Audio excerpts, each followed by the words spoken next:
Hi, welcome to the first episode of Show and Tell, which is a new series that I'm starting here on YouTube, where I will show you all about my nice Commodore computers pretty much. So today we're gonna talk about my A2000 and what I've done with it, and I'll show it to you and hope you'll enjoy it. So let's check it out.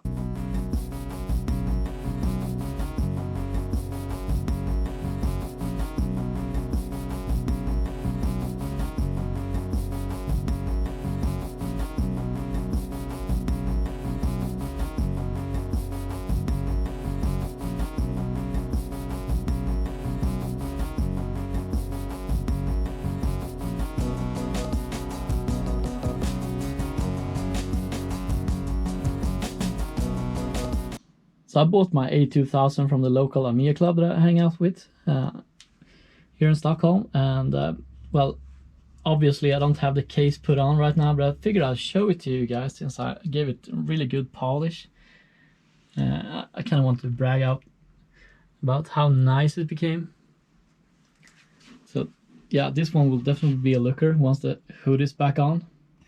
So back at the machine itself, well, it does have the original floppy in there, and it has a GoTex next to it, which is very handy for the handful of games that doesn't really want to work with VHD load or anything. It's also really quick to just put the files on this tiny USB chip and run them. I also have an 80 gigabyte hard drive in here, which I haven't attached yet, so I'm working on getting some good way to kind of make this stick here, and that is also why I don't have the case on yet, because once the case is on, you kind of you expect the computer to be able to move around without getting into trouble. Moving slightly further, so this one, as every other Amiga 2000 pretty much, had battery leakage, which is fixed, and this one also had a nice coin cell mod, which is placed outside of the computer. So in case of battery damage, it will be outside and it will not destroy the PCB. Taking a step inside, here you can, you can barely see my accelerator board in this. It's an original Commodore accelerator board with an 020. I think it's running around 14 megahertz, so it's not that fast, but it's good enough. It does give it enough power to do VHD load properly.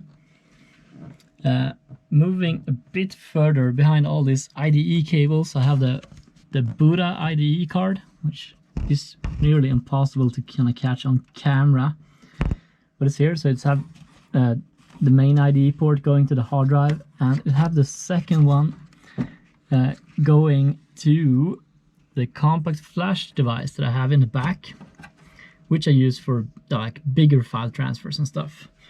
You can also see that one if I move over here. So this is how it looks from the back. So yeah, quite nice solution for bigger file transfers. And moving further, I have a modern 8 megabyte card here with RAM, and behind this huge thing going here, that's a 2 megabyte upgrade. And well, the A2000 can only have 8 megabytes of fast RAM in total. So why do I have these two cards together? Well, the accelerator itself has 2 megabytes, and if I turn it off, the accelerator doesn't work at all. And this 8 megabyte card, you could like set jumper settings to kind of put it down a bit, but you could choose from 2, 4 or 8 megabytes, I think, but there was no 6 megabytes to set it at. So I set it to 4, and I kind of evened it out up to full 8, along with the 2 megabyte card in there. So now this machine sports full 8 megabyte of fast RAM. It also had the chip RAM expanded to 1 megabyte at some point, not by me.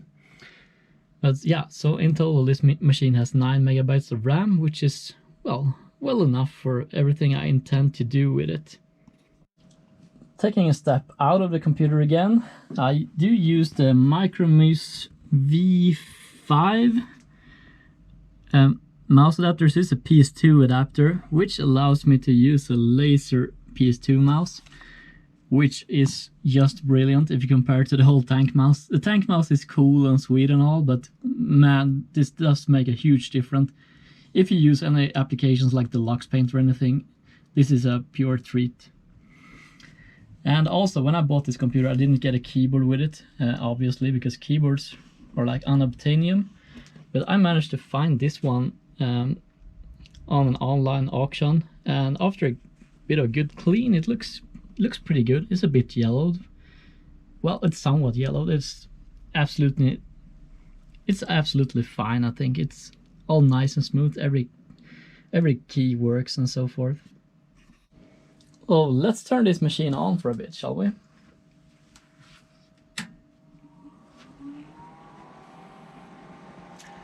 Which is a good opportunity for me to speak about the monitor that I'm currently using. You see, I have these old Philips 8833s, and they're awesome in some ways. But what is really cool is this newly made bank monitor. I think it's called the L20 or something like that. I'll put a link to where to get that in the description and everything. But it's the first like flat screen monitor I have seen which displays the image just perfectly from 15 kHz. I don't have any scan doublers or anything in this, which makes it a really nice device. It's really easy on the eyes. It doesn't generate heat, and it's not very likely to break like these files unfortunately are. So I haven't decided yet. Perhaps I will use this as my permanent monitor for this machine, but I might not be, because it's all black and, well, ugly compared to the like regular Commodore colors. But on the other hand, it's perfectly smooth. It works excellent to like play games on and everything. It did, however, require quite some setup to make the image quality nice, but it saves the settings. And when I did it for one Amiga, it works for every one of them, so there's absolutely no issue with it whatsoever. And it also sports a 5:4 screen ratio, which is actually quite perfect for using it with an Amiga. It's also quite cheap, so it's a really nice solution. You probably pay less for this one than you do for this one these days, and the bank monitor will last you a really long time, I think. I'm not sure how well this render on the camera, but yeah, the picture is like super nice and smooth and sharp and everything. I can also mention I'm using Kickstart 3.1.4 in this machine. It works just brilliant, and I also have Best Workbench installed, which the 10-minute Amiga Retrocast did a whole episode on, which I really recommend you guys to check out if you're interested. That's really all I have to say about my Amiga 2000 at this point. I will get back to you guys on how I sorted this hard drive thingy once I actually solved it. And I will put the cover back on, and perhaps we'll do some gameplay footage or something. I'm also expecting next week to receive a SCART splitter thingy, or RGB splitter thingy, which will allow me to stream this computer live on Twitch, which was like the main purpose of this machine to start off with. But I will get back to you guys once I receive that, and I will post links and so forth when I've tried it, so I know whether to recommend it or not. It looks really solid though, I must say. So yeah, that's all for this episode. I hope you enjoyed it, and please press like and subscribe if you didn't, and also make sure to catch my live stream on Twitch. I'm on several evenings a week, and I live stream Commodore 64 and Amiga mostly, sometimes VIC-20 and sometimes something else. It's very Commodore related, so I hope I see you guys there, and have a nice rest of the day, will you? Right, cheers.